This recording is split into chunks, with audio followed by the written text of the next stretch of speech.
بسم الله الرحمن الرحيم الحمد لله والصلاة والسلام على رسول الله اللهم وفقنا لما تحب وترضى وبعد waxaynu ka bilaabaynaa maanta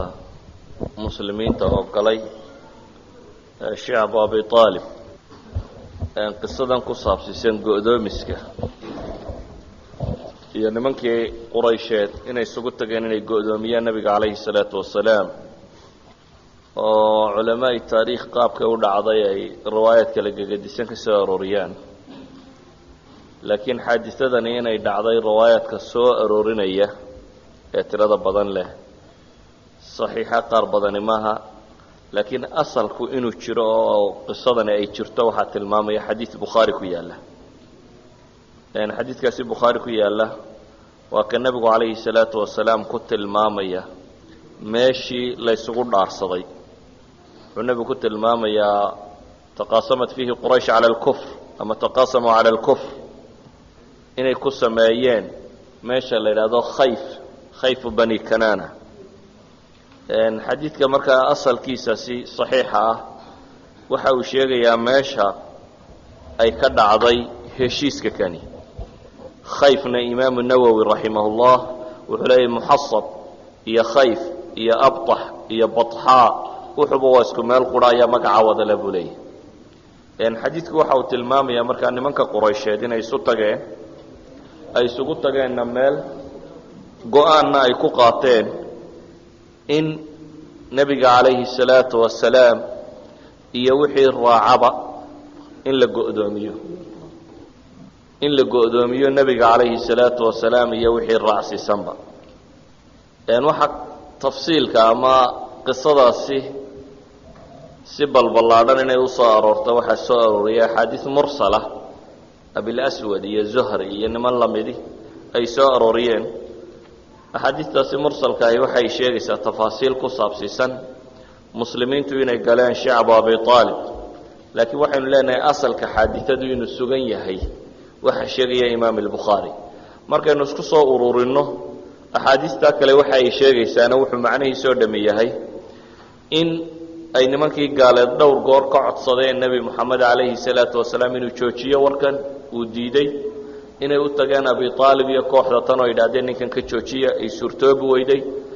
akhiiran inay keeneen codsi ah in la dilo nebiga calayhi salaatu wasalaam oo abi aalib inuu dhiibo waxaa la yidhi wiilka quraysh ugu fiican ugu roon qaado badiilkiisa kana keen qurayshi ha disho dabeetana wuxuu ku yidhi warkanaa wadaan waa adiga inankaaguna ha dhinto kiinana aan idiin koriye keena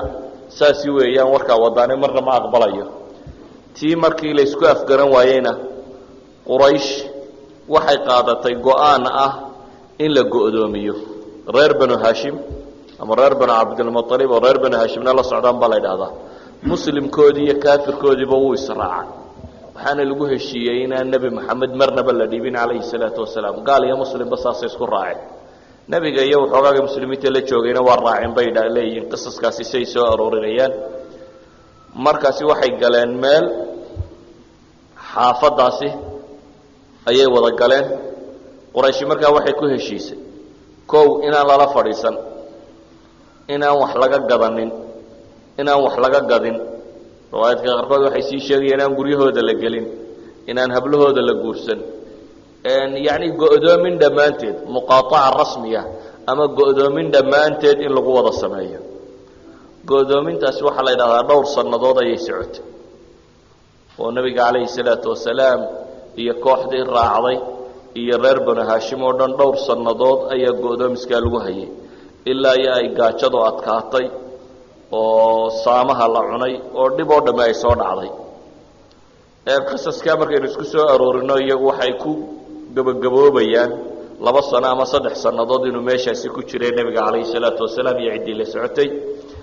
markii dambena qurayshi inay isku afgaran weyday arrinka kan inay haddana dib u shireen qurayshi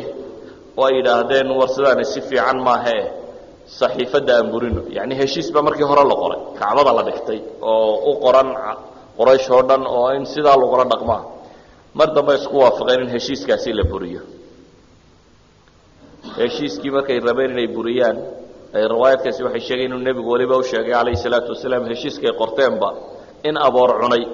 oo aanu ka hadhin ilaa iyo kalimaatu shirki wa dulmi mooyaane riwaayadka qaarkoodna cagsigay leeyihiin oo waxay tilmaamayaan inaanu ka soo hadhin kalimaatu tawxiidka ilaahay magaciisa iyo wixii la halmaala mooyaane intii kale inuu aboor ku cunay calaa kulli xaal wasiiqadii yarayda la qorayna markii dambe laysyidhi soo saara waxa loo tegey iyadoo aboorba cunay saas muddadaa markay ku jireen ayuu dhammaaday go'doomiskaasi wakhtiyadaa go'doomiska lagu jirayna dhibaatadaa aadka u tirada badan leh ayaa soo gaadhay nebiga calayhi salaatu wasalaam iyo reer banulmualib ama reer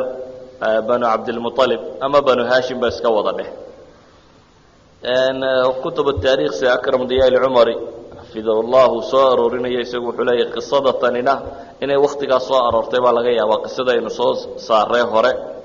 ee saxiixa ahayd ee ku saabsanayd inuu abu sufyaan u yimi nebiga calayhi salaatu wasalaam isagoo riximka wax ku weydiinayo ono le waa la abaarsaday aayaadkii ay ku soo degtay fartaqib yowma ta'ti samaau bidukhaanin mubiin aynu hore usoo sheegnay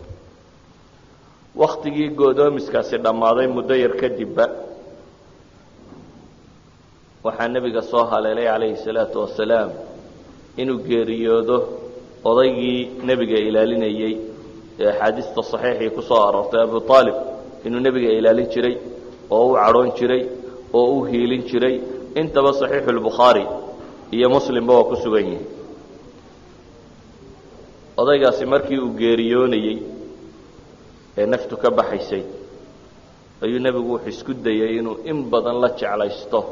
odaygan uu adeerkee diinta u dadaalaya inuu diinta soo galo dabeetana wafaadkiisa markay naftu ka sii baxaysay waxaa kaloo yimi odayadii quraysheed oo dhan baa iyana higalka soo saaro soo dul fadhiistay odayada quraysheedna waxay ku booriyeen maanta hadduu abi aalib salaamo baa laleeyahy quraysh dad badan baa islaami doonee abi aalib aan ku mintidno inuu diintii aabbayaasha ku dhinto iyana waa soo dhinac fadhiisteen abujahl iyo habarqabayaashii oo dham iyagoo wada socda oo mar allaaliya markay arkaan inuu soo yaro liilayo ama nebiga calayhi salaatu wasalaam uu yaro raaricinayaba waxay dhahdeen atargabu can millati cabdilmualib abi aalib oo ma maanta adoo da'daasa ayaa diintii aabbaha ka tegi doontaa cabdilmualib diintiisii ma maantaad dhaafi doontaa bay idhaahdaan nebiguna calayhi salaatu wasalaam wuxuu idhaahdaa qul laa ilaaha ila allah ashhad laka biha yowma alqiyaama adeerow laa ilaaha ila allah dheh maalinta qiyaame aan ilaahay agtiisa markhaatigaa kuu fura siday ugu wadeen hadalkii odayadii ayay waxay kaga yeedhsiiyeen markii dambe abu aalib inuu yidhaahdo lowlaa an tucayiranii biha quraysh haddaanan ka cabsi qabin buu yidhi inay qurayshi ugu ceebayso oo aanay odhanaynin odayga waxaa ku kalifay baqe uu baqayaa ku kalifay inuu laa ilaha illa allah yidhaahdo la aqrartu biha caynak adeer ishaada waan doojin lahaa oo waxaad doonayso waan ku odhan lahaa ma aha ilaahay baan ka cabsan lahaa haddaanan quraysh ka cabsanayn buu leeyahy ceebaynteeda waxay ishaadu ku faraxdo ayaan odhan lahaa waxay culammadu yidhahdaan waa sababta ku soo degtay sia bukhaari ku sugan iyo muslimba inaka laa tahdi man axbabt walaakina allaha yahdi man yashaa aayaadkaasi inuu ilaahay leeyahy subxaana wa tacaala nebi maxamed adigu kaa doonayso ma hanuunin kartid ee ilaahay baa cidduu doono hanuuniya yacni quluubta basharku ilaahay bay gacantiisa ku jirtaa subxaana wa tacaala adigu waxaad awooddaa un waa inaad dadka diinta u sheegtaa abibakar markaa wuxuu ahaa oday afkaarta gaalnimadu ay biyo dhigtay oo ay adag tahay inuu ka liiliilsamo oo ku gaboobay oo caadaystay siduu diintii aabbayaashiiyo dhaqamadan u ilaalinayey oo ay marka kana ag joogaan raggii ay isku da-aadda ahaayeen ama ay isku kacaanka ahaayeen oo iyana ku boorinaya inaanu marnaba ka tegin diintan aabbayaashii riwaayaadka saxiixii waxay tilmaamayaan sidaasi abibakar ku dhintay ibnu isxaaq abi aalib inuu sidaasi ku dhintay ibnu isxaaq baa wuxuu soo arooriyaa oo uu leeyahay cabaas ibnu cabdilmualib baa markii dambe arkay isagoo dibnaa sii dhaqdhaqaajinayo markaasi wuxuu ku yidhi ilaahay rasuulkiisiyo waa ka dibnaa dhaqdhaqaajiyo waa yidhi waa dhatan dabeetana uu nebigu ku yidhi anigu maan maqal laakiin waa war aan asixin warkaasi marka alcabaas ibnu cabdilmualib oo walaalkiina warkiisa marka lama dhegaysteen waayo nin gaalbuus ba ahaa waxbuu dhaqdhaqaajiyada markuu leeyahay adaagiisana maba asaxayo oo isba nin gaalbuu marka kan ahaa sida saxiixa ahina ee xadiista saxiix ku soo aroortayna waxa weeyaan abi aalib inuu gaalnimadiisii uu ku dhintay walidalik ayaa waxaa ka muuqata nebigu calayhi salaatu wasalaam inuu in badan odhan jiray ilaahay dembi dhaaf waa ku weydiinaya inta aan ilaahayga kaa reebin inta aan la odhanin dembi dhaaf alle uma weydiin kartid ilaahay dembi dhaaf waan ku weydiinaya kadibna waxaa soo degtay aayaadka qur'aana ee cahdigii madaniga ugu sii dambeeyey soo degayey ee ilaahay uu tilmaamay inaanu gaalba alle wax u weydiin ma kana linabiyi waladiina aamanuu an yastakfiruu lilmushrikiina walow kanuu ulii qurba min bacdi ma tabayana lahum anahum asxaabu ljaxiim ilaahay aayadda uu ku leeyahay uma cuntanto nebiga iyo kuwa iimaanka laga helayba inay gaalo dembi dhaaf alle u weydiiyaan haba ahaadaan kuwii qaraabo ugu xigay kadib markii ay u caddaatay inay kooxdaasi asxaabuljaxiimka yihiin in ilaahay dembi dhaaf loo weydiiyo taas lama laha yacni gaal ilaah u naxariiso maad odhan kartid qur-aanka ayaa reebay laakiin waxaa ka muuqata intii ka horraysay nebigu calayhi salaatu wasalaam inuu jeclaa inuu alle u weydiiyo ama munaafiqiin waaweyn inuu ku tukaday sidii cabdillaahi bnu ubay ibnu saluul oo kale ama mushrikiinba allahuma kfir liqowmi fainahum laa yaclamuun inuu hore u lahaa laakiin waxaasoo dhamme waxa weeyaan intii aanay soo degin nusuusta tani laleeyahay qof dambe oo gaala waxma weydiin kartid halkaasi waxaa ku geeriyooday ciddii koowaad ee nebiga calayhi salaatu wasalaam wax ka dhicinaysay wax ka rabaysay waxa iyana isla wakhtiyadaasi khadiija bintu khuwaylad radia allahu canha saxaabiyaddii weyneyd ee nebiga xaaskiisa ahayd ee khadiija bintu khuwaylad la odhan jiray iyana wakhtiyadaasi ayay geeriyootay wuxuu nebigu ku soo baxay wakhtiga kan culamaau siira qaar ka mida waxay u bixiyeen bacaamil xusni bay yidhaahdaan sanadkii murugada nebiga calayhi salaatu wasalaam waayo labadii qof ee dadka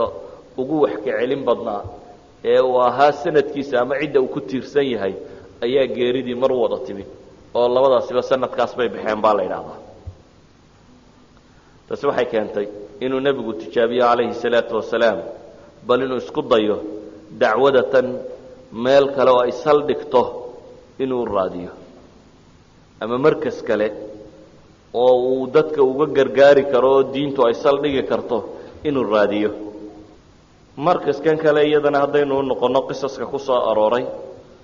riwaayaad badan baa soo arooray oo iyana asixin oo waaqidii iyo raggii la nooca ay soo arooriyeen qisada laakiin asalkeeda waxaan leenahay waxayna kaga filan ta ku soo aroortay bukhaari in sha allahu tacaala iyadaynu markaa sheegi doonaa haddii aan la yidhaahdo laakiin cumuuman waxaa soo arooray inuu nebigu isku dayey dacwada inuu markas kale u raadiyo dabeetana inuu ka tegey magaaladii maka ahayd inuu qabtay meesha daa'if la yidhaahdo daa'ifna waa meel ilaa 60 mayl meelahaasoo kale u jirta magaalada maka daa'if niman haqafiyiina baa degan meeshaasi inuu ugu tegey nimankaa inuu diinta u gargaaraan isku soo duuduubo qisaskaasi waxay sheegayaan markii uu u tegeyna inay caruurtooda odayadoodii oo dhammi inay diideen muddo 10 maalmood ku dhodhow inuu meeshaasi nebigu joogay wixii waayeel magaaladu lahayd oo dhan inuu soo maray dhammaantood inay diintii qaataan inay diideen akhiiran inay ku direenba dumarka iyo carruurta iyo in lagu diray oo dabeetana shiid magaalada lagaga soo saaray iyadoo caguhu ay dhiigayaan inuu ka soo baxay oo markay dadkii ka hadhi waayeen beer 2 nin ay leeyihiin inuu ku weecdo galay beerta nimankii lahaa inay waxoogaa ka yara naxeen oo in cinaba iyo waxay siiyeen ninkii cinabkaa loogu soo dhibay nin caddaas la odhan jiray inuu ahaa oo kristana dabeetana markuu isiriyey cinabka cun inuu bismillah nebigu yidhi uu ninkii weydiiyey waa eedhatan xaggaad ka keentay markaasuu u sheegay inuu nebi yahay ninkiibu wuxuu ku yidhi adigu xaggaad ka timi magaalo ayuu sheegtay magaaladuu sheegtaybu wuxuu ku yidhi miyaanay ahayn tan aad sheegatay meeshii uu nebiyullaahi yuunus magaaladiisii miyaa markaasuu yidhi maxaad ku ogaatay tan qisaska caynkaa sheegaya waa ahlulmagaazi siday u soo wariyaan laakiin waxa asaxay kuma jiraan waxa asaxay waa su-aasha caaisha ay nebiga weydiisay calayhi salaatu wasalaam caaisha waxay ku tidhi hal ataa calayka yawmun kana ashadda min yawmi uxud xadiidkan isaga waa saxiix caaisha waxay nebiga ku tidhi calayhi salaatu wasalaam ilaahay rasuulkiisiiyow maalintii uxud maalin kaaga adag miyay tolkaa kaa soo martay waa waadan baa su-aasha nebiga la weydiinaya oo dee caaishiba ay markaa nebiga xaaskiisii tahay oo gabadh roon ay tahay markaa nebiga waxay ka waraysanaysaa waa uxud kadib uxudna waxaa la yaqaanaa inay ka mid tahay waqcadihii nebiga calayhi salaatu wasalaam dhibta badani soo gaadhay ee god uu ku dhacay ee ilkaa badh laga jejebiyey ee kofiyadda sare mudday ee yacni nabarro badani gaadheen ee uu salaada fadhiga ku tukaday nebigu caaisha markaa waxay leedahay maalintii uxud wixii kugu dhacay wax ka adag miyay tolkaa marna kaa soo mareen nebigu calayhi salaatu wasalaam wuxuu caaisha u sheegay markaa maalin kaga dhib badnayd inay jirto waa maalintan aynu leenahay riwaayad saxiixii kumay soo aroorin saa daraaddeed buu nebigu wuxuu ku yidhi laqad laqiitu min qawmik wakaana ashaddu maa laqiitu minhum yowma alcaqaba tolkaa waxaan kala kulmay wixii aan kala kulmay buu nebigu leeyahy waxaana igu adkaa waxaan kala kulmo maalintii caqaba caqabadani waa caqaba biaa'if yani aa'if baa loo jeedaa maaha tii mune aynu dib ka arki doonno maalintaan naftayda u bandhigay buu nebigu yidhi ibnu cabdiyaaley ninka la yidhaahdo waa nin ka mid ah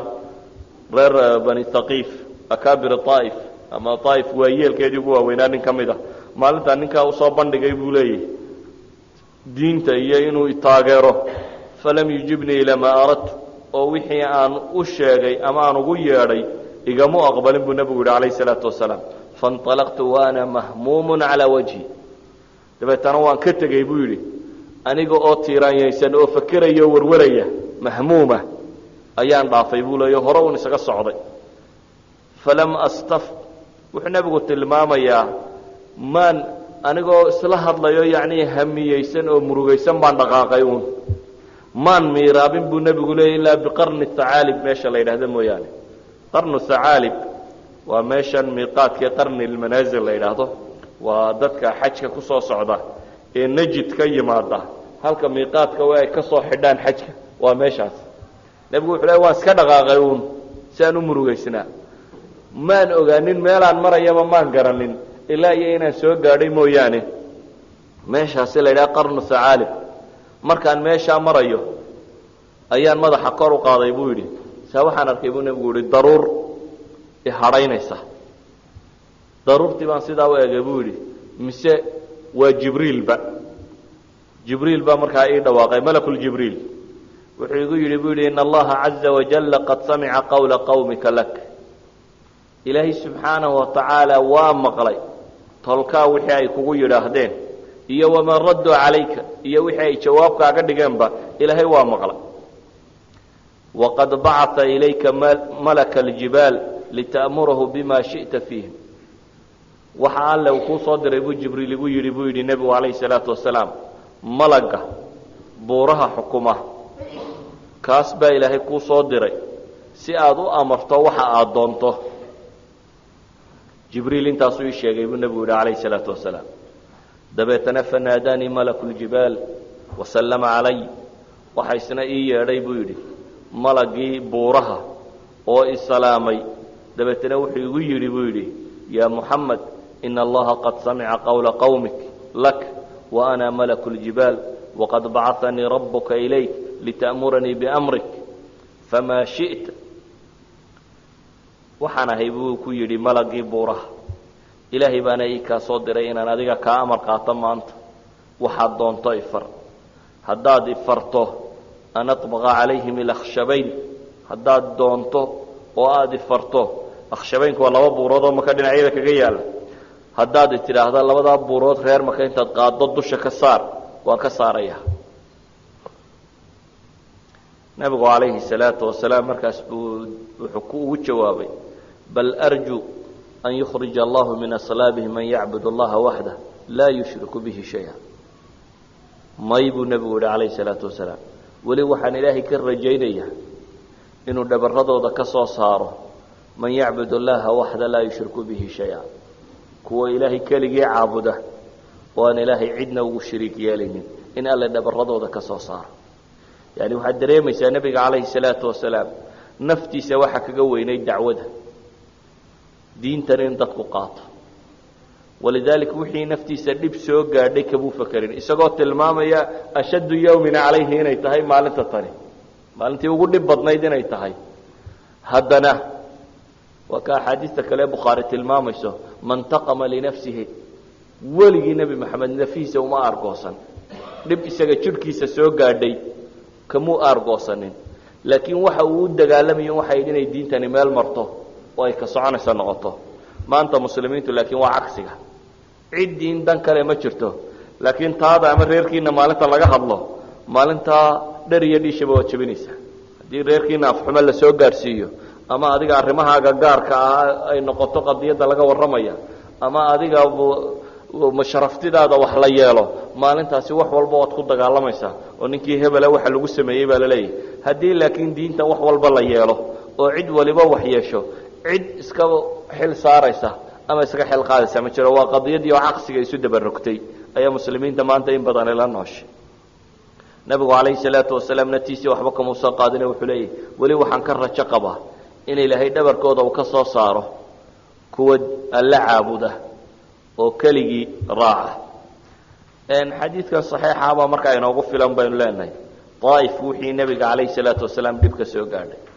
ama ducada macruufka ah ee culamaai taariikh ay inta badan soo arooriyaan allahuma ilayka ashku dacfi wahawaani cala annaasi waqilata xeelati ducada caynkaasi sheegaysa iyo ninkaa cadaasa la yidhahdo inuu la kulmayo waxa soo saara un baynu leenahay ibnu isxaaq iyo ragga lamida biduuni sanadin saxiix ama ibnu isxaaq yani qisaska qaar ka mida wuxuu ku soo saaray iyagoo mursal sanadkiisu saxiix yahay laakiin moxamed ibnu kacb alquradi ayuu ka soo saaray mursalkana waxaynu naqanaa inuu xaadiista daciifkaa ka mid yahay qisada cadaasna bayhaqi iyo ibnu isxaaqba way soo saareen iyo zuhar iyo muusa bnu cuqba iyagoo mursala laakiin waxaa la yaqaanaa ibnu isxaaq iyo muusa bnu cuqba labaduba imaamu zuhari inay arday u ahaayeen oo maraasiishooda isma xoojinaysa bay yidhaahdaan maadaama ay isku masder qura noqonayaan calaa kulli xaal qisatu daa'if waxa saxiixa aynu haynaa waa kaasi uu nebigu ka warramay ee caaisha ay weydiisay iyana intaasi ayaynu ku dhaafaynaa markii nebiga calayhi salaatu wasalaam dhibtaasi ku badatay ee ah in tolkii diinta yeeli waayeen saxaabadii wixii hijroon karayay inay ka hijroodeen oo ardilxabasha ay qabteen inay ka geeriyoodeen nebiga calayhi salaatu wasalaam ciddii u hiilinaysay oo khadiija ilaahay raalliha ka ahaadee iyo abi aalib labadooduba inay geeriyoodeen inuu isku dayay bal cid kale oo aan quraysh ahayn inuu u bandhigo diinta tan oo ay u noqdaan saldhig rasmiya maka magaalo aan ahayn oo uu daa'if tegey oo iyana waxaanay kala soo kulmeen nebiga calayhi salaatu wasalaam warwarka ku batay laakiin ilaahay subxaana wa tacaala waa dejiyey laba shayba waa lagu dejiyey midi kow kanaynu soo sheegnay ee ilaahay u tilmaamaya inaanu keli ahayn ee malaa'igta alla u soo dirayo taasi waxay ahayd deganaanshiyo alla subxaana wa tacala oo qalbigiisa xasilooni la siinayo ka labaadna waa alisra waalmicraaj oo wakhtiyada tan dhacay xaadiثaة اlisra wاlmicraaj xaadiثada tan alisra wاlmicraaj ugu horeyn qur-aanka ayaa sugaya subxaana اladii asrى bcabdihi layla min almasjid اlxaraami ilى اlmasjid اlأqصى اladii baarakna xawlah linuriyahu min aayaatina inahu huwa الsamiic اlbasiir ama nusuusta kale waa najmi ku taalaana micraajka ayay sugaysaa tanna isra ayay sugaysaa axaadiis baa asaxday masaladan ku saabsan oo saxiixinka ku soo aroortay axaadiis kaloo daciifo tiro badanina waa jiraan oo qisadan si tafsiil oo tiro badan le u soo arooraya laakiin waxaynu iskaga koobaynaa kuwa saxiixa in sha allahu tacaala saxiixinka bukhaari iyo muslimba waxaa ku soo arooray abu dar ayaa wuxuu yidhi nebiga calayhi salaatu wasalaam baa wuxuu yidhi furija saqfu beyti wa ana bimaka gurigaygaa saqafka laga rogay anigoo maka jooga dabeetana jibriil baa ka soo degay jibriil markuu ka soo degayna wuxuu furay buu leeyahay laabtayda haddana guriguu furay uu soo degay wuxuu furay laabtayda dabeetana wuxuu ka soo saaray wadnihii nebiga calayhi salaatu wasalaam biyo ayuu ku maydhay biyaha zamzam wuxuu la yimid digsi ay dahab ka samaysan oo xikmad iyo iimaan ay ka buuxaan dabeetana laabta ayuu iigu shubay kadib ayuu gacanta ay qabtay dabeetana ila samaa'i dunya ayuu ila kacay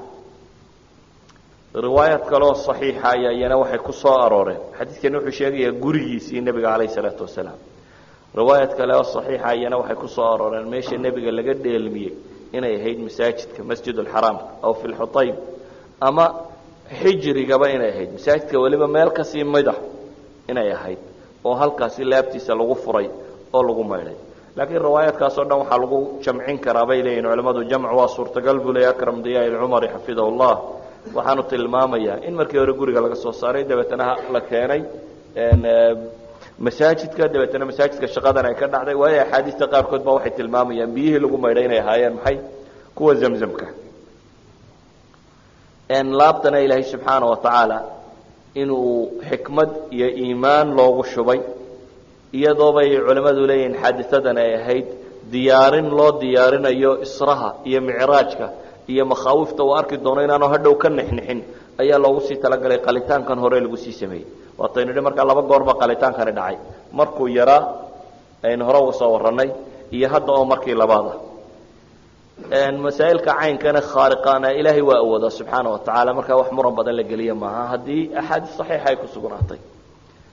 ibnu xasm daahir iyo qaadiciyaad iyo qoladaasa waxay ka murantaa shaqu sadrigu markan labaad ma dhicin ama laabta markan labaadna ma dhicin bay yidhaahdeen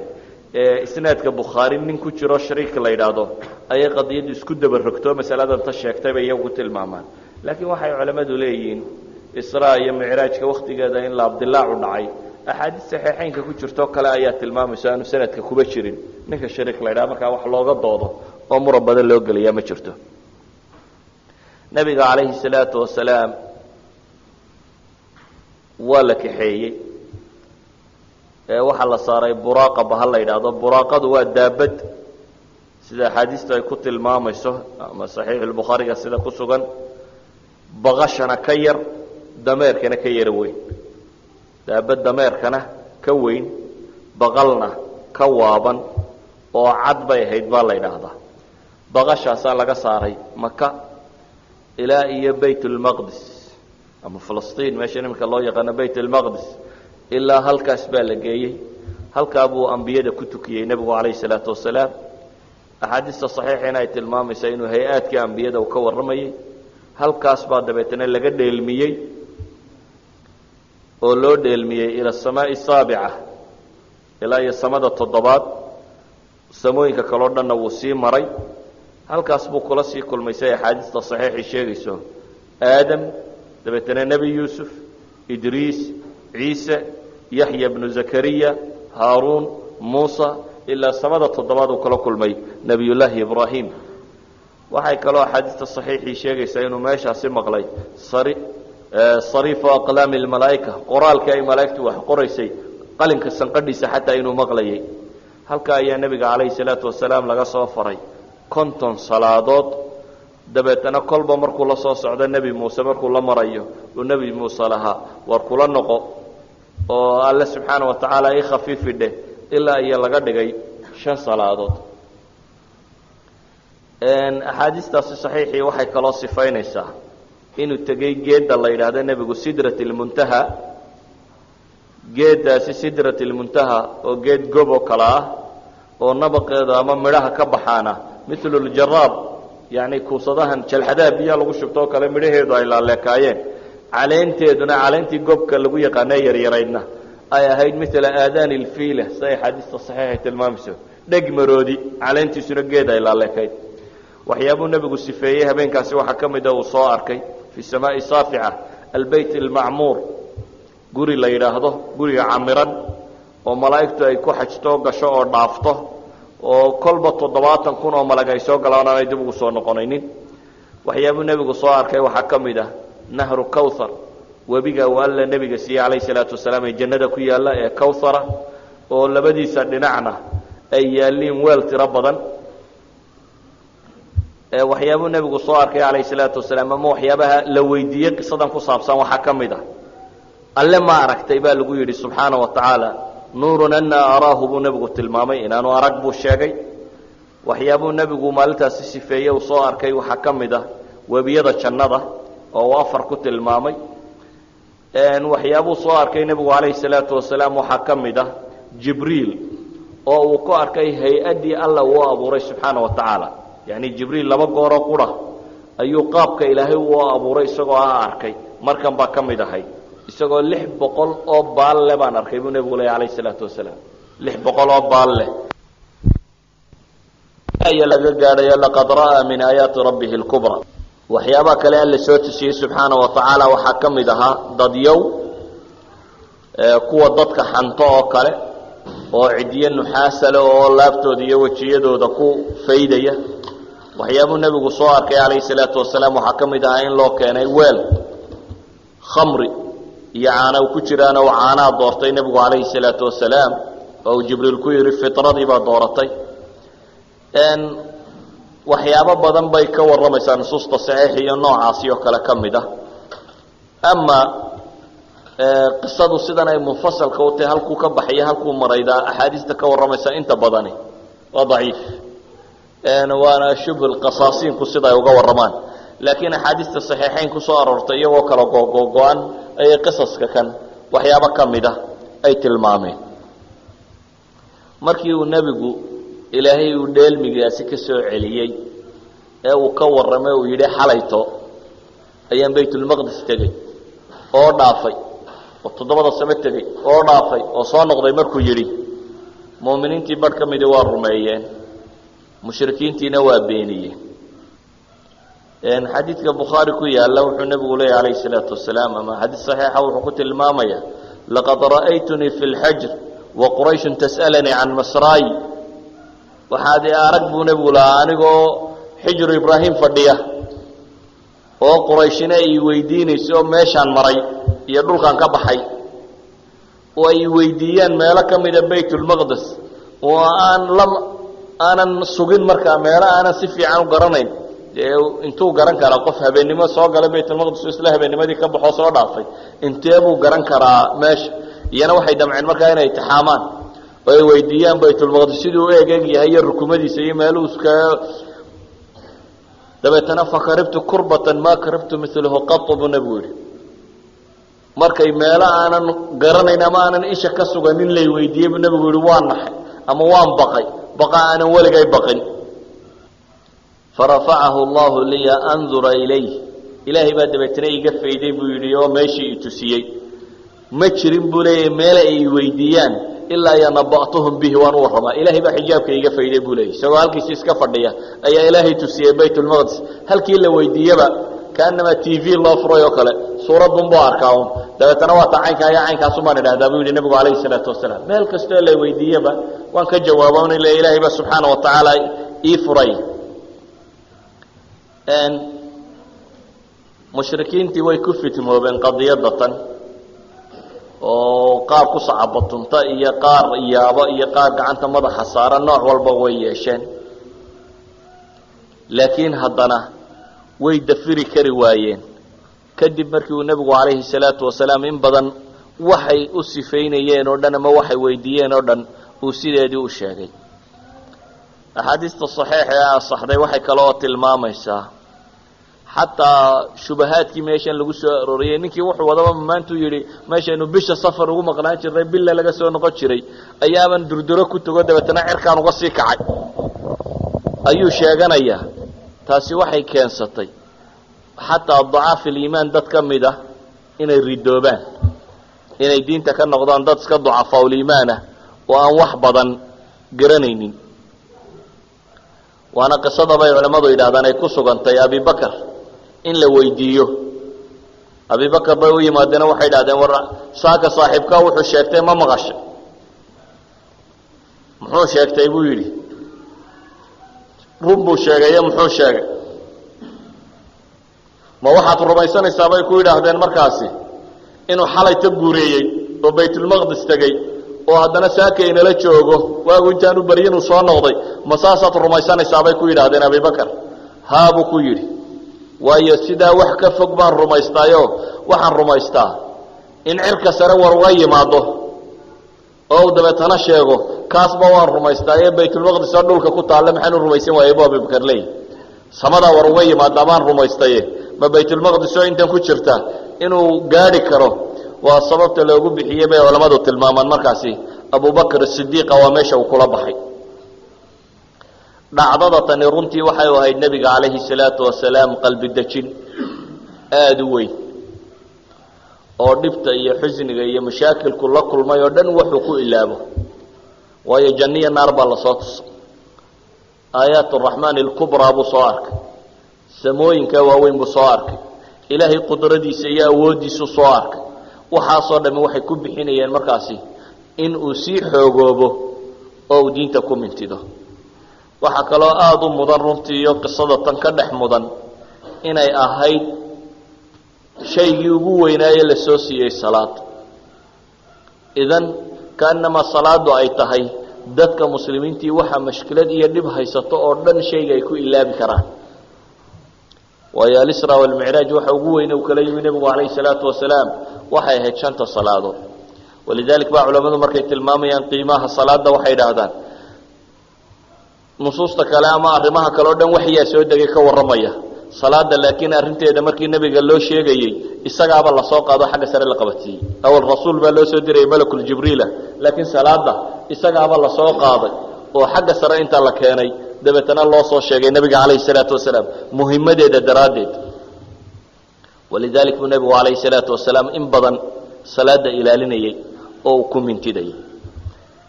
waxaan leenahay qisadan waa qisas sugan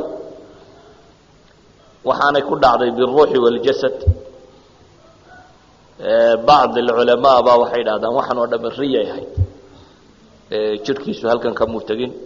laakiin ra'yul jamhuur adiladuna ay u badan tahay waxa weeyaan inay al-Isra wal Mi'raj inuu nabigu kaleeyhi salaatu wasalaam ruuxan wa jasada inay u dhacday سبحان الذي أسرى بعبده بإلهي بروحه ما أورد إلهي ما أورد إن الله دلمي نبي الروح دي سوى حلا الله دلمي الضم في إلهي سبحانه وتعالى إذا جمهور العلماء وحقبنا الإسراء والمعراج إنه هبين قرى وضعي إن روحي جسد بنا إنه حصص بجماهير المسلمين تكتجه نبي عليه الصلاة والسلام مركز كان مضاف إنه ولي وضه إنه دين الراديو عد حوجسه سيدي بانو الدعوة دي سوسي وضي قارها واختيضا مواسم تحجك حجك وحنو عربي في الجاهلية ويحج جرته واختيقا سي حجك مركا الله يماده وحيسكو دي نبي عليه الصلاة والسلام إنه ولي لحد إلى قبائلك مثلا أدان سوق هذا النه حديث يدا تن إمام أحمد ودورين أيه ربيعة بن عباد الدؤلي وشاهد عيان باو حليه وحى النبي قوار كيبود عليه الصلاة والسلام ذي المجاس وميل عرفود وصغير يسوي من شرين عربتها وحى النبي قوار كيبود عليه الصلاة والسلام استقوا الضدك الضوصعده يتبع الناس في منازلهم يدعوهم إلى الله عز وجل استقوا قبائلك قبيل بيددك ودغينا قبيل walba isagoo daba socda oo dadka diinta ugu yeedhaya oo nin odayina uu isaga si daba socdo oo ninka dambana leeyahay ayuha naas la yaghrannakum hada min dinikum wa din abaikum oday gaboobay baa daba socday buu rajulun ahwal taqida wajh yani oday aad u gaboobu sheegaya u sifaynaya ayaa daba socday oo le wardado yu idinka kadinin diintiina oo idin dhaafinin diinta idinku haysateen iyo abayaasheen wiilka kan iyo idin dhaafinin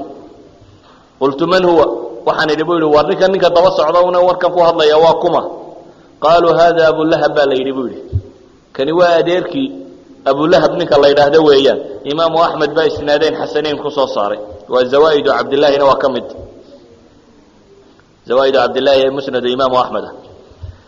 waxyaabaha maalinta nabigu khulaha alayhi salatu wasalaam sida musnad imaam ahmed ku qoran waxa kamid ah sanadka xasan ka ku soo aroray insha Allah kuwan imaam ahmed soo saaro dhib waa hadith fiican ya ayuha an-nas qulu la ilaha illa Allah tuflihu nabigu alayhi salatu wasalaam ya ayuha an-nas qulu la ilaha illa Allah tuflihu wardado war la ilaha illa Allah marundaha waa liibaanaysana waa guuleysanaysana kelmadan dhaha wuxuu sheegay ninkaas uu leeyahay dadku way ku soo ururayeen laakiin haddana weedhan may ku dhawaaqayn buu leeyahay. bal ninkani wuxuu sheegaya waa la dhegaysanayo waana lagu soo ururayay, weedhatanna laguma dhawaaqayna waa la aamusaya isaguna uu ku celcelinaya buu yidhi. abulahabna wuxuu gadaashiisa kaga qaylinayay innahu saabi'un kaadibun buu isna gadaashiisa kaga qaylinayay. waa ninkani waa mid diintiisiina ka baxay, beenaalana ah, oo yuriidu litatrukuu aalihatakum watatruku llaata waalcuza, oo doonaya inuu idinka kaxeeya ilaahyadiinni iyo sanamadiinni laatiya cuza inuu idin dhaafiyo ayuu doonayaa, ha aqbalina. nebigu calayhi salaatu wasalaam markuu dadka la hadlayo waxyaabuu lahaa waxaa ka mid ah: hal min rajulin yaxmilunii ilaa qawmi faina qurayshan qad manacuunii an ablaq kalaama rabbii caza wajal, an ubaliga kalaama rabbii. war ma idinku jiraa qabaa'ilka intuu la hadlaaba wuxuu lahaa, war yaa i qaatay oo tolkii ii geynaya oo wax iga rabaya qurayshi diidda inaan ilaahay hadalkiisii dadka u sheege. yani wuxuu nebigu raadinayaa bal qabiil uun cidi ka qaadato tira annaga magagelyo ku siinayna oo dabeetana halkaa diinta ka faafiyo. waxa uu yidhi nin reer hamadaana, markaasuu nebigu nin reer hamadaana baa markaa usoo baxo yidhi aniga. man anta buu nebigu ku yidhi calayhi salaatu wasalaam. ninkiibaa wuxuu yidhi min hamadaan, meesha hamadaan la yidhaahdo ayaan ka socda. fahal cinda qawmika min manca, nebigu wuxuu ku yidhi calayhi salaatu wasalaam, tolkaa cid wax iska dhicin karta ma yihin? yani dee nimaan marka horeba cid haysan xoogan wuxuu ka raaco magangelyo weydiisan baa iska gardarra ah, cid wax magan gelin kara tolkaa ma yihiin? qaala nacam, haa buu yidhi. haddana ninkiibaa wuxuu ka cabsaday, armay tolkaa kaaga baxaan marka aad qaadato, armay nimankii tolkaa ay yidhaahdaan yeeli mayno. markaasuu wuxuu nebigu ku yidhi calayhi salaatu wasalaam, aan u taga buu yidhi iyagii ku noqdo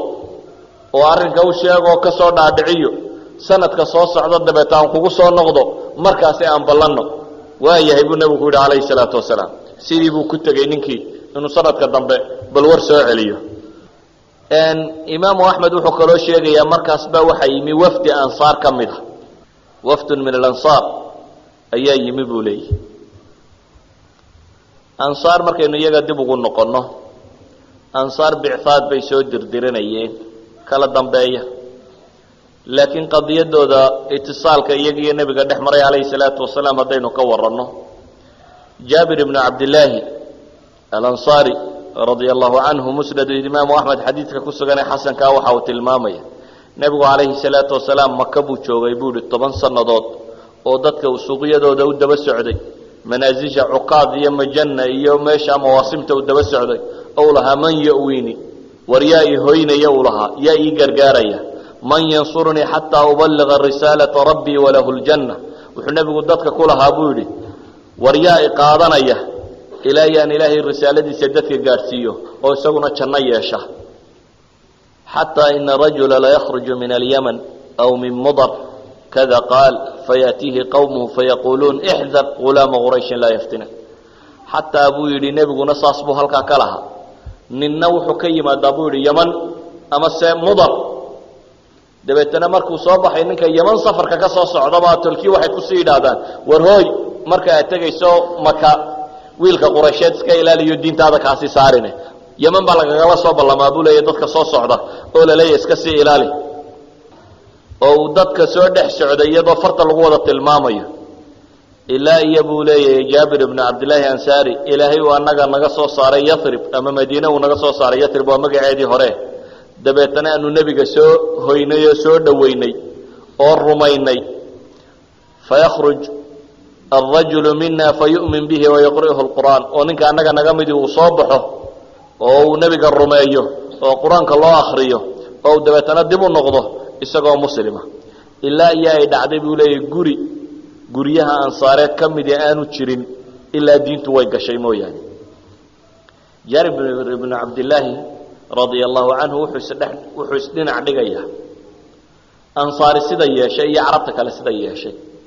carabta kale waxay ahayd buu leeyahay ninku markuu gurigooda ka soo baxaya lagala ballami jiray, ninkaa iska ilaaliyo diinta lagaa fidmaynay. annagase mid kastoo annaga naga midi wuu soo baxaa buu leeyahay, dabeetana intuu nebiga u yimaado oo uu rumeeyo oo uu qur-aan ka soo dhagaystuu soo noqonayay oo dhulkiisa ku soo noqonayay. ilaa iyo ay dhacday buu leeyahy intaa nebiguba noo iman ayaa guri kasta oo reer madiine ka mida diintu gashay buu leeyahay. ma jirin guri madiine ku yaala ilaa iyo diintu way soo gaadhay culamaa taariikh qaar ka mid ah waxay sugaan xataa baycaadkii baycat alcaqaba alula iyo athaniya labadii goorees ansaar ay nebiga la gashay ballanka ka hor inay jireenba xidhiidha xataa dhex maray ansaar iyo nebiga calayhi salaatu wasalaam qisaskaasi ay soo arooriyeen maalan waxaa ka mid ah suwayd ibnu saamit alansaari nin la odhan jiray inuu maka u yimi isagoo xaaji ama muctamara dabeetna uu nebigu u yimi calayhi salaatu wasalaam oo islaamnimada ugu yeedhay suwayd inuu markaasi nebiga ku yidhi markuu nebigu u yeedhay buu suwayd baa wuxuu yidhi dee waxaa laga yaabaa waxaan idigu yeedhaysaa waxaanan aanbahayo oo kale inay tahay intanaad sheegaysa markaasuu nebigu ku yidhi maxaad adigu haysaa waxaan hayaa buu yidhi waxoogaa xikmaddii luqmaan uu ka tegey ka mid ah bal ii sheeg buu nebigu ku yidhi dabeetana wuu usoo bandhigay wuxuu nebigu markaa ugu jawaabay ina hada alkalaama xasan warkan aad sheegtay wuu fiican yihi laakiin mid ka fiican baan kuu sheegaya siirat ibnu hishaam baa biisnaadin xasan kusoo saaray buu leeya akram digaayl omari aniguna wax kasii fiican baan kuu sheegaya qur'aan uu alla igu soo dejiyey oo hanuun iyo nuura ayaan kuu sheegaya dabeetana nebigu calayhi salaatu wasalaam qur'aan buu ku akhriyey islaamnimadana wuu ugu yeedhay falam yabcud minhu kamuu fogaanin ninkii sida riwaayaddu sheegaysa ee isna wuxuu yidhi ina hada alqawla xasan warkan adna aad sheegtay waa war fiican buu yidhi dabeetana wuu ka tegey madiinuu ku noqday madiine markii uu ku noqdayba dagaalkii u dhaxeeyey aws iyo khasraj baa dhacay xarbu bucaad dagaal la odhan jiray oo 5 sannadood jiray ninkan markiiba waxaa dishay markaa khasraj aws buu isagu ahaa rag markaa tolkii ka mid ah berigii dambe waxay odhan jireen innaa lanaraahu qad qutila wahuwa muslim waxaanu arkaynaa anagu ninkaasi inuu islaamnimo ku dhintay oo berigii uu nebiga u tegay inuu soo islaamay oo islaamnimo uu ku dhintay ayaa noola muuqatay waxaana la dilay ninka kan maxay yowmu bucaad intaan nebiguba imanin calayhi salaatu wasalaam madiine inaanu iman laakiin wax daliilo oo sheegaya ninkaasi inuu tolkii islaamnimo ugu yeedhay ama waxaasiyo sugani ma jiraan waxaa kaloo la sheegaa iyadana qabla yowmi bucaad in yar ka hor intaan dagaalkaasi dhicin dagaalkan oo dhacay aws iyo khasraj dhexdooda ka dhacay oo muddo ay isdilayeen oo runtii labada darafba in badan dad badan ay ka dhinteen ayaa waxaa la idhaahdaa aws baa waxay u timi inay quraysh xilfi wadaag la yeelato oo ay khasraj iska xilfi wadaagaystaan waayo khasraj baa ka badnayd aws marka aws baa xilfi bay raadinaysaa dabadeed inay hesho abulxusayr anas ibnu raafic nin la yidhaahdo ayaa ka mid ahaa wafdigii reer bani cabdilashhal ee qaradkaasi u yimi markaa magaalada maka ninkaasi anas ibnu raafic wuxuu maqlay nebiga calayhi salaatu wasalaam nebigu calayhi salaatu wasalaam uu yimi oo wuu wacdiyey qur-aanna wuu sheegay nin qoladii ka mida ansaareed ee meesha maraysay ayaa wuxuu yidhi oo iyaas ibnu mucaada la yidhaahdo wiil yara ayaa yidhi ay qowmi hada wallahi khayru mima ji'tum lahu awal waxay u socdeen inay xilfi wadaag la samaystaan quraysh laakiin wafdigii meesha marayay wiil dhalinyaro ka mid ah baa wuxuu yidhi war tolkayow kanbaaba inooga fiican waxaynuu soconay ninkan aan raacno yani wixii aynuu soconay sidan baa ka fiicanaa sidan yeelo abulxusayr ninkan la yidhaahdo ayaa markaa aamusiiye yidhi war aamu nebigu calayhi salaatu wasalaam uu ka tegey markaa madiinay ku noqdeen dagaalkii baa dhacay awsi khasraj u dhaxeeye yowmu bucaad ahaa iyaas ibnu mucaad wiilkii yaraa ee la odhan jiray isagu dagaalkaasu ku dhintay ninkii maalintaa lahaa warkan baa ka fiican aan raacno tolkii rag ka midaba markaa waxay yidhaahdaan waxaanu maqalla isagoo tahliil iyo takbiir iyo taxmiid iyo tasbiix samaynaya ilaa markuu dhimanayay saasuu samayn jiray bay leeyihin ninkaasi alxamdu lilah iyo subxaan allah iyo laa ilaha illa allah iyo allahu akbar iyo weedhaha uu ku dhawaaqi jiray famaa kaanuu yashakuuna anahu qad maata muslima siiratu ibnu hishaam buu kana sanad xasana ku sugan yahay ibnu xajarna wuxuu leeyahy waa saxiix ba min ibn isxaaq calaa kulli xaal tolkii waxay odhan jireen ninkaasi isaguna wuxuu ku dhintay islaamnimo bay odhan jireen oo markii uu nabiga la kulmay calayhi salaatu wasalaam ayuu islaamnimadaa soo qaatay bay yidhaahdaan laakiin masaadir ka baxsan oo nimankaasi iyaga ka warramaysa ma hayno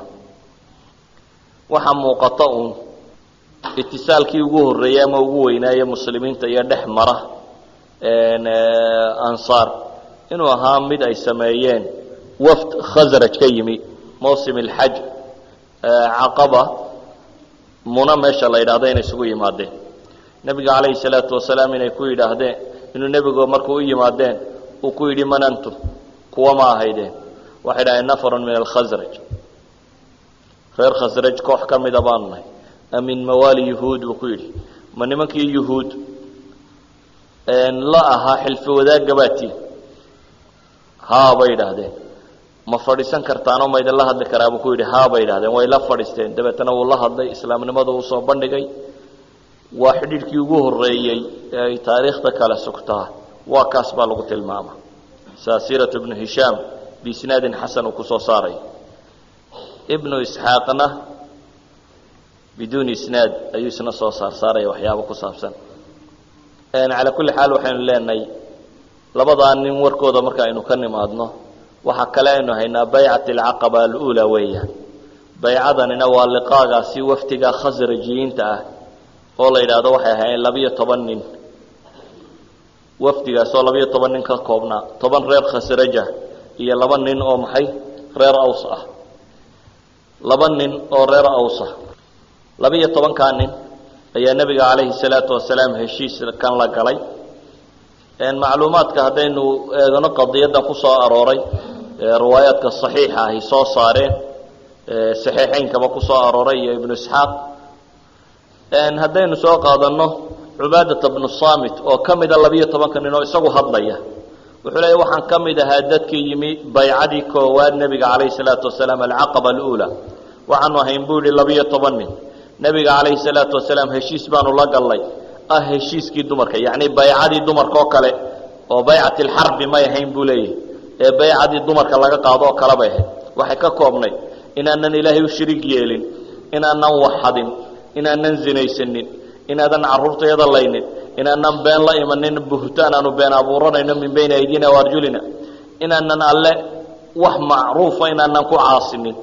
haddaa intaa samaysaan buu nebigu yihi calayhi salaatu wasalaam janna ayaa leedi haddaa gish samaysaan oo intaa wada oofin weydaanna ilaahay tiisaa u bantaalin hadduu doonana weydan cadaabi hadduu doonana dembigiina ayuu dhaafi baycatu nisaa wuxuunbuu uga jeedaa aayaadkii yaa ayuha nabiyu idaa jaaaka nisaau yubaayicnaka aayaddaa baycadii ku jirtay laakiin baycada tani waa bacda sulxu xudaybiya ahayde wuxuunbuu uga jeedaa yacni baycadaa wixii ku sugnaayoo kale wax ku sugan ayay ahayd oo cubaada wuxuu ka warramayaa xadadkan inkasta uu ka horreeyay aayaddan iyo wakhtigay soo degto dhan laakiin haddana baycatu nisaa mukawanaadkeeda caanbaxay waxay ka koobnayd marka waxaa wax la mid ah ayaa nebiga calayhi salaatu wasalaam heshiis kula gallay heshiiskaa markay la galeenna nimankan ansaare dib bay u noqdeen nebiguna calayhi salaatu wasalaam wuxuu diray muscab ibnu cumayr saxaabigii la odhan jiray oo la faray in uu gaadhsiiyo reer madiina diinta oo qur-aanka u akhriyo kooxdanina way islaamto way noqdeen kooxdaas oo wada socota markaas ayaa diinta xoog u faafisay 12 nin oo uu wehelinayo hadhow muscab ibnu cumayr saxaabigaa la yidhaahdo oo diinta xoog u faafiyey taasaa waxay keentay sanadkii dambe inay soo xaj tagaan baycadii labaad in sha allahu tacaala halkaasaynu ka bilaabi doonaa